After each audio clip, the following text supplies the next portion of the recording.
Ladies and gentlemen, geeks and nerds, welcome back to another episode of Beyond Logic. And we are here in the Nether, and I've just come back from the blaze farm. I've collected a whole bunch of blaze rods, as you can see, and I've got another couple of shulker boxes as well. And yeah, look at this thing. Do you remember this? Who remembers this? This is our first smelter that we built.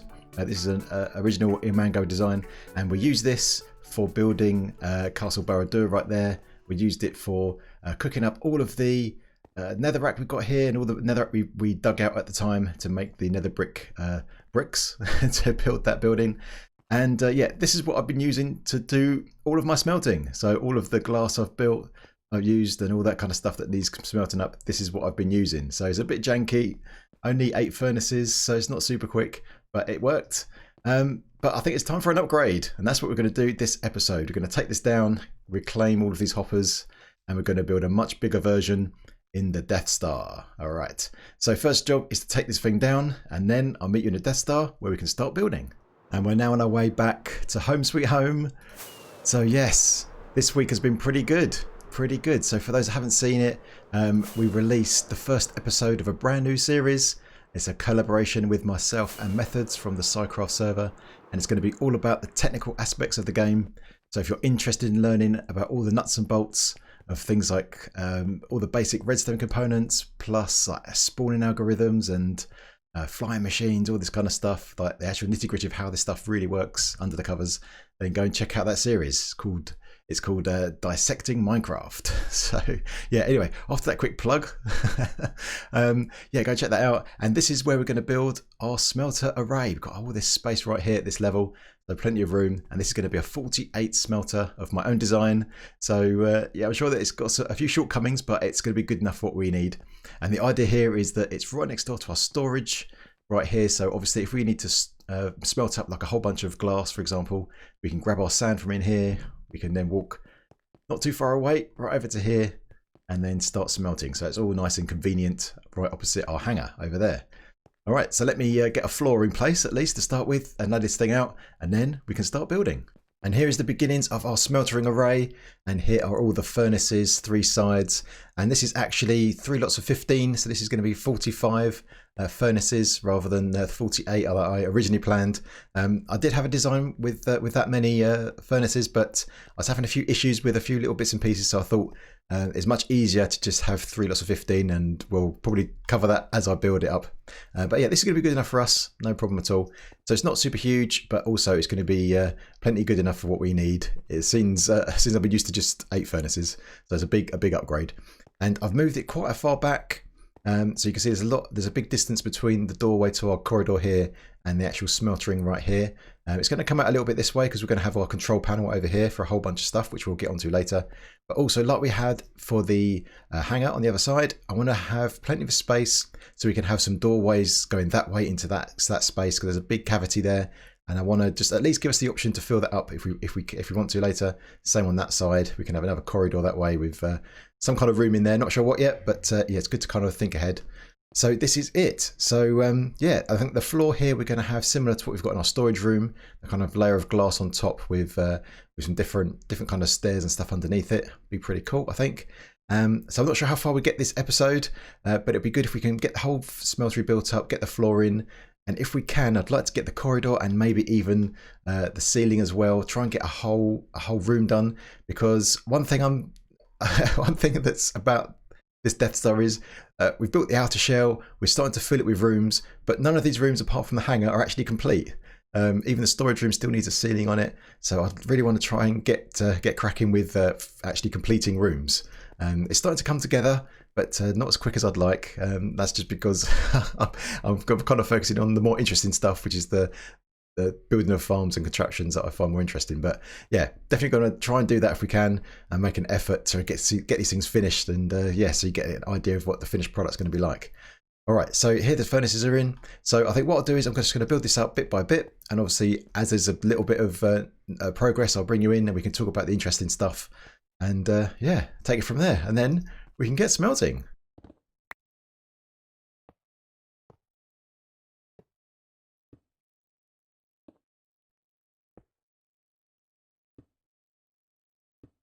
Here we go with a little bit of progress, not too much. So all I've done here is I've just added some stairs underneath all of the furnaces like that, bit of black concrete underneath that, and a few sea lanterns just to get a feel, just to make sure I'm building it all at the right level, that kind of thing. But underneath all of the furnaces, I've added a ring all the way around of hoppers, which is all good. So that's obviously when the items are smelted, they'll go into these hoppers and follow that chain all the way around there, and they'll come out and they'll get into a chest, an output chest just over there. Now that is all good. Now I'm working on a system here which is going to allow us to lock these hoppers underneath, which means that when after we've been smelting for a bit, we'll be able to lock the hoppers, as I said, which will keep items inside the furnaces. And that means we can take an item out manually and then we'll get all of the XP, because what happens now in 1.13 is that furnaces, oh wow, furnaces will keep all of the XP. They'll remember all the XP that they've earned through all the smelting. So if you need some quick XP, we'll be able to lock all of the hoppers with one lever over there and then come in and take out some items. But I'm a bit frustrated. This is something I want in Minecraft. So if anyone from Mojang is watching, it's unlikely, I guess, but look, I want to place a block diagonally down from this block, right there, right? But unless I go down there and pillar up, or drop down a water source and sort of flow down, or drop some gravity blocks, some gravel, there's not like an easy way. So maybe as an idea, maybe the new scaffolding block, which isn't so useful at the moment, but maybe that could be a feature where you could put it on the side of this block, and then maybe if you click it, it will go down as well. So then you can come over here and then shift and go down it to place the block and then come back up, just to give us a way to easily do that. So what I'm going to do is I'm going to try for the first time ever to do this using flying. So I'm going to jump off here. I have no idea if this is going to work.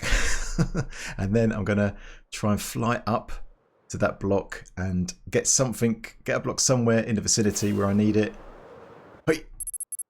Oh, will that work? That might. Oh, let's go up. Let's go up.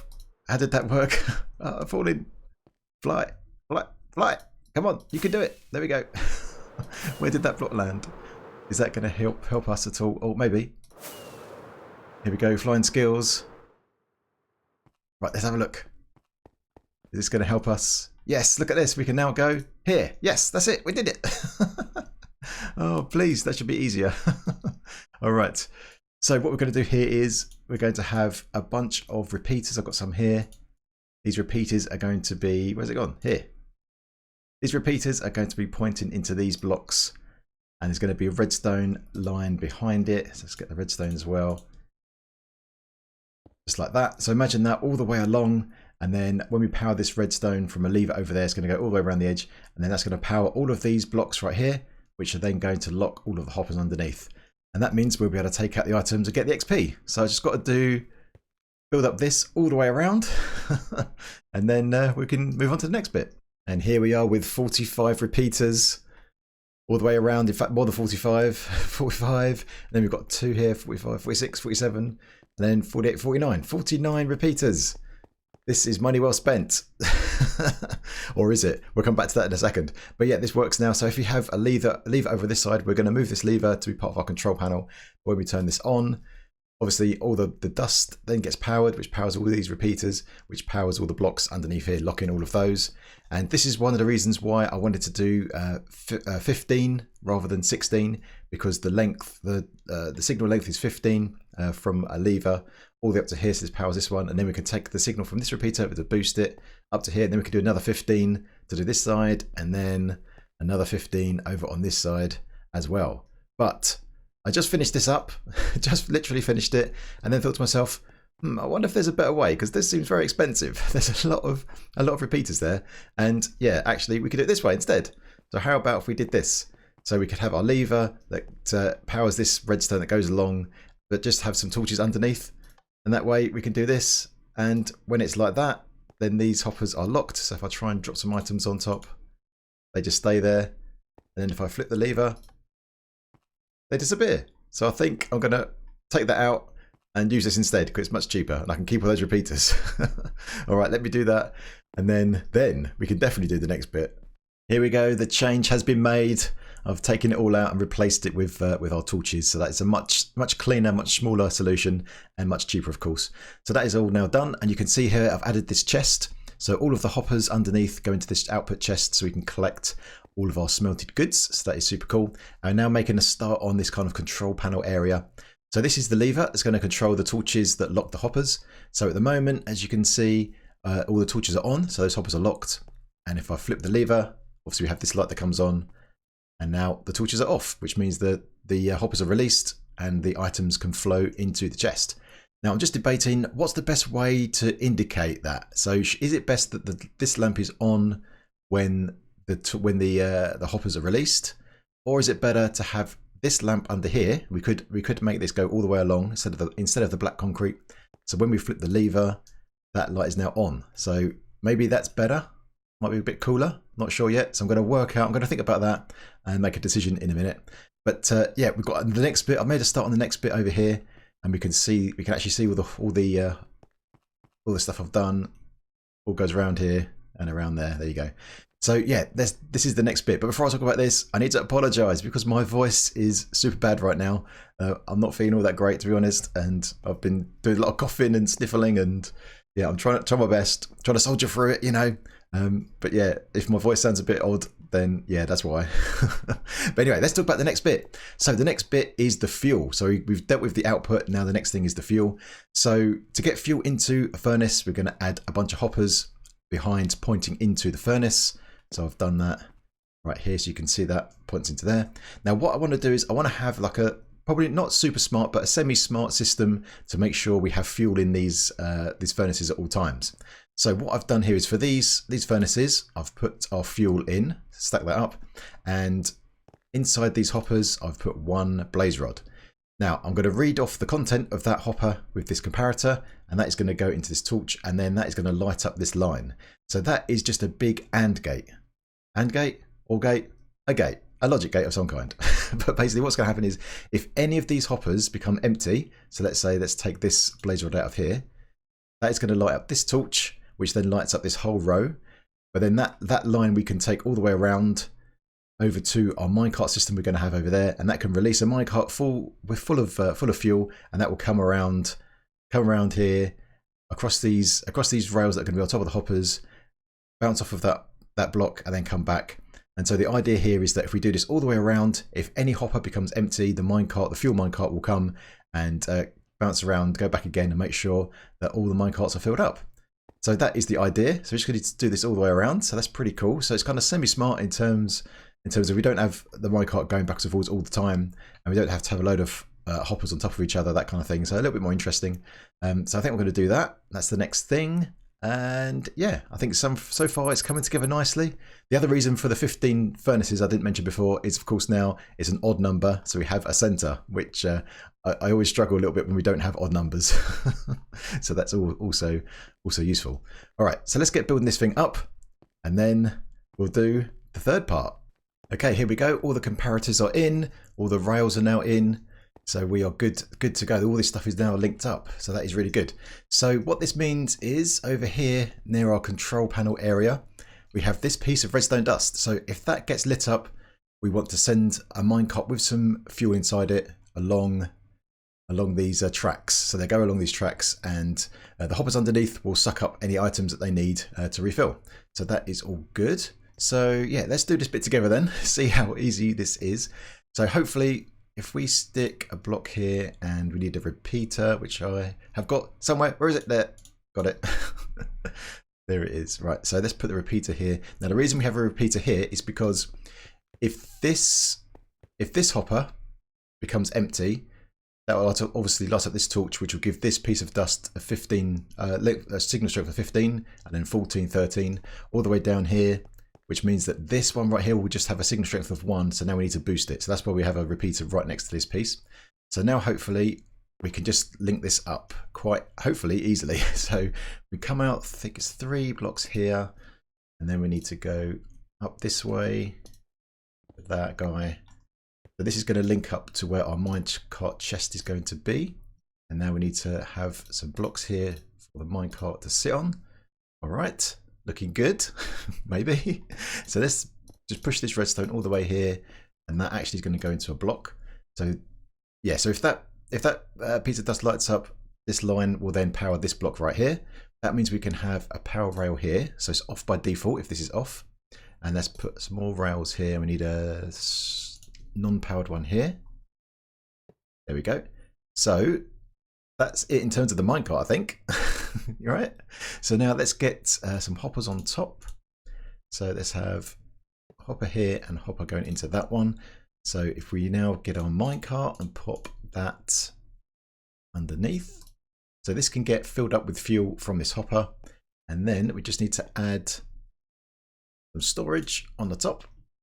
So here and here. So this is where we put our blaze rods. They will filter down through these hoppers into the hopper minecart. And then if any chest over here, any furnace rather, sorry, not furnace, hopper. Oh, geez. If any hopper becomes empty, because they've all got one blaze rod in at the moment, if any one becomes empty, this should fire off. So let's put, have I got any blaze rods? No, of course not. Supposed to be professional Minecrafter, not even prepared. Right, so there's our, let's just pop 44 in there. Now let's just pick a hopper at random, maybe one over here. So if I was to take out a blaze rod from here, that minecart should come across and fill it up again. So let's take this out. Here it comes. Yes. It'll come across, fill it up. It's now got one in it. And on the way back, it will stick another one in as well. And then it should stop because the line is now unpowered. Are you going to stop? Yes. And of course, now once it's docked, it can now fill up with some more blaze rods that we'll have in here. All right, that is good stuff. Very, very good indeed. So we've got our fuel line sorted out. We've got our output sorted out. So the next thing is to get our items going into the furnaces. And I've also decided to put the lamps underneath. So when they are locked in XP mode like this, all of those light up. And I think that's going to look a bit cooler, a bit better, I think, rather than having the lamp there. All right, good stuff. Right, so let's just work on the next bit, which is to get our items into these furnaces. Hello, buddy. Now, before I show you what I've been up to, I'm going to buy something off of this cleric that I don't think I've ever bought before. One of these, a bottle of enchanting. What do we need that for? Well, let's go and take a look. So, yeah, I think we are functionally complete, I think. But I am kind of worried because in my creative test world where I kind of designed this up, I had a whole bunch of, whoa, hello, I had a whole bunch of redstone for releasing the minecart, and I can't work out why I did it all because what I've got here I think does what I need it to. So I'm a little bit worried that I might have forgotten something, but yeah, we'll see. But anyway, let's this bottle of enchanting. I've started creating our control panel here. In fact, it's almost done, and our bottle of enchanting is for labeling. No. I wanted to put it in here. Dang it. Okay, another 9 emeralds. All right, okay. I made a mistake. It's all right. Here we go. Right, this time we're going to do it properly. Right, let's get nice and close. Make sure we can put it into the item frame. There we go. All right, so that is our XP lever. Nicely labeled up. All right, so let's talk about this. So here we go. Here is our input for the stuff we want to smelt. Right in here, that chest. So we can get access to that quite easily. And underneath it is a hopper minecart, and that is sitting on an angled detector rail. And that means that we can read the content of that using a comparator. So let me go up here. In fact, before I do that, let me show you this over here. Oh, I'm all a fluster. Over here, here's a hopper. I want to show you signal strength. So here we have a container. This has got 5 slots, the same as a hopper minecart. And if you've got 45 items, you get a signal strength of 2. But if we just add one more item to make it 46, we now get a signal strength of 3, and there you go, there's the lamp. The lamp is going to switch on. So this minecart is going to release itself once it's got 46 items. We've got 45 furnaces, but that's all right. So when this releases, it can fill up every single furnace and then come back. So that's what we're after. So if I hop up here again, here we go. So here is our hopper minecart just sitting there on that angled rail. There's a chest just above it, so it can suck items out of that chest directly. No need for a hopper or anything like that. And then we have this block behind of the detector rail right there. So here's our comparator. So if it gets a signal strength of 3, so 1, 2, 3, if that gets lit up, it will power this repeater, which powers this block, and then which powers this redstone all the way up here. which will then depower this torch, which will then allow the piston to go up. And when it goes up, the fence will go up and that will release the minecart. And then once the minecart has disappeared and gone off on its way, the piston will come down again. The fence gate will come down as well, and the minecart is small enough to go under it and then back into its dock. And that's it. That's what it's going to do. Now, yeah, as I said before, I did have a bunch of crazy redstone to do with, I think it was to do with if the chest was full and the minecart was not, or something. I don't know. I don't know what I was doing. But anyway, I think this is going to do what we need it to do. So yeah, let's give it a test, see what happens. So we've got some chicken ready to be smelted. So if we pop this into here, there it goes, it zooms out of there, and then it should release itself. There it goes, and then all of these should light up. There's one missing. Oh, another missing. There might be some items. Okay, let's check these hoppers. There might be some items in here that shouldn't be in here. Here we go, a torch. All right, let's fix these up. Okay, there we are, fixed up. All of those furnaces just had torches in from when I was dismantling, so this is all working cool now. So that minecart's going to go backwards and forwards once it gets enough items. Let's have a look in here. There we go, it's filling up. Yeah, and I think what happens there is it ends up with more items because by the time the redstone is fired, obviously there's some delays from the comparator and the repeater. That gives it a bit of extra time to suck out some more items. But yeah, that is cool stuff. There it goes, docked again, get some more stuff. There it goes. All right, awesome. So functionally complete, which is good, but this place is a mess. We need to tidy it up. So I'm going to get the floor in, similar to what I did to the storage room, and yeah, see how far we get. Because as I said, I'm not feeling too well, and I might have to just do enough here to get this done. But I might have to go back to bed pretty soon. All right, let's get this place tidied up and looking good.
All right, and we are pretty much done. Let's go over to the furnace array and give it a good old test. So I've done, here's the entranceway. We've got our signs for the furnaces, and we've got this tunnel using the same kind of style we have for others. And I've got these kind of holes here ready for extra passageways, so we can break one of these. You can see this is going to go this way, so we can have a corridor that goes into all this space here. So plenty of room for some other bits and pieces here, whatever we decide. But I'll keep this blocked off just for now. So there we are. And here is the room. Oh yes. So I thought I'd go with the cauldrons in the ceiling like we did for the hangar. So it kind of ties in. There's quite a lot here, so it might be a little bit overkill. So I might come back to this and kind of have a think about how I'm going to design that. But I've added like a bit of red concrete around the edge, so you can just see that poking out. Looks pretty cool. And I've added some glass around here so we can see the minecart as it goes round. But let's give this a test. I've got a whole bunch of sand right here. So let's load this thing up. So in it goes into here. Look how quick it empties. And then the minecart should go off. There it goes. And they all light up. Look at this. Oh, check it out. That is what I call hot stuff. All right. Well, let's get this rest of this sand. As we're talking, we can get that stuff all cooking up. All right. Good stuff. Good stuff. All right. So that's how the room looks. Not too bad, not too bad. I was kind of had a bit of builder's block on this side. I think there's probably something more impressive we can do over here, but for the time being, this is certainly better than having just an open room. So just so we get the feel for the place, you know, how it's going to look when it's all enclosed. Let's see, have we got anything coming in yet? Here comes the glass starting to come in, almost a stack already. And I've moved over our lever so it's over here just so these signs look a bit better. But yeah, we can lock this now if we want. And let's go over to maybe the first one. And when this piece of sand finishes smelting, let me talk and try and fill the time. I'm sure there's something interesting I can think of. And there is the glass, and it stays here because we've locked it. So now I've got 45 levels. This probably won't make much difference, but I've got some levels. But that will work. So over time, this will save up all that XP, and we can grab that anytime we like. All right, so I can just leave that running. Oh yeah, I added one more thing. So this note block right here, I've added that, and that's in case when I was testing, obviously this minecart will only launch when there's 46 items in there, and there might be a case where I just have a bit less than that I want to smelt. So this is a manual trigger. So if I just hit this note block, that will release the piston and bypass all the other logic we have. So the minecart will go off. So we can in fact smelt any amount of stuff we want, which is good. So there's that as well. All right, so that's that done. And I've got one more job to do over this way. And of course that job is to inspect our troops. And of course we are going to add a new name to our ranks. And that new name is Mr. Blackblade. All right, now the reason Mr. Blackblade is here is obviously for just general support like all the other peeps that are in here. But the music we had for the time lapse was actually created by Mr. Blackblade, especially for us. So thank you so much for that. Very much appreciated. And yeah, it's always good to get some original music in, and that was super cool. So thank you so much for that. Thanks for the support. That was awesome. And that is about it for this episode. We have finally finished up our smelter array, and yeah, finished up in proper style with an actual room with a ceiling and walls, which is something we don't do that often, which we need to do more of, which is good. And yeah, a quick reminder that if you're interested in learning more about the technical side of this game, then don't forget, go and check out the new series called Dissecting Minecraft on my channel, which is myself and methods from the Sci-Fi server, explaining about all of that stuff. So go and check that out. And if you've liked this episode, then please hit the like button. And if you're new, then feel free to subscribe. And if you've got any comments or suggestions, then get it in that comment section. All right, my geeks, until next time, I will see you later.